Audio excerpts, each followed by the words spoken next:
ప్రతిరోజు రకరకాల వంటలు, స్టవ్ మాత్రం జిడ్డు, మురికి, ఇంకా వాసన ఇలా దాన్ని క్లీన్ చేయడానికి సబ్బు వాడితే ఆ సబ్బు మొత్తం కింద పేరుకుపోయి, తుప్పు పట్టిపోయి చాలా రకాలుగా స్టవ్ అయితే పాడైపోతూ ఉంటుంది. ఇంట్లో ప్రిపేర్ చేసుకున్న ఈ లిక్విడ్‌తో కిచెన్ మొత్తం ఎప్పుడూ శుభ్రంగా ఉండడానికి స్టవ్, కౌంటర్ టాప్, ట్యాప్స్ ఇవన్నీ చక్కగా క్లీన్ చేసుకోవచ్చు.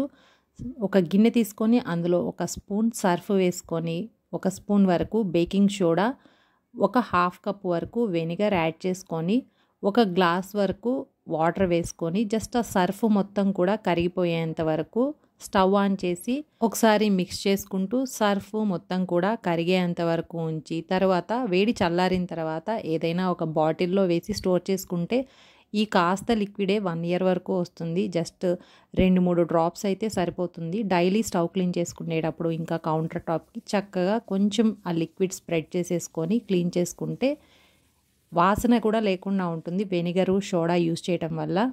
ఇంకా కౌంటర్ టాప్ దగ్గర అయితే నీళ్లు వేయొచ్చు, కానీ స్టవ్ మీద మాత్రం ఎప్పుడు క్లాత్ డిప్ చేసుకొని, నీళ్ళల్లో డిప్ చేసుకొని తడి క్లాత్‌తో తుడుచుకుంటే స్టవ్ ఎక్కువ రోజులు వస్తుంది. మొత్తం బర్నర్లు అక్కడంతా కూడా నీళ్లు పోసేస్తే అవి ఫ్లేమ్ తగ్గిపోవడము, ఇలా మెయిన్ దానికి రీజను ఈ బర్నర్లు మొత్తం తడి చేయటం. అలా కాకుండా తడి క్లాత్‌తో తుడుచుకుంటే స్టవ్ కూడా ఎక్కువ రోజులు వస్తుంది. మీకు ఈ వీడియో నచ్చితే తప్పకుండా లైక్ చేయండి, షేర్ చేయండి. మరిన్ని వీడియోస్ కోసం ఛానల్ని సబ్స్క్రైబ్ చేయండి. Thanks for watching.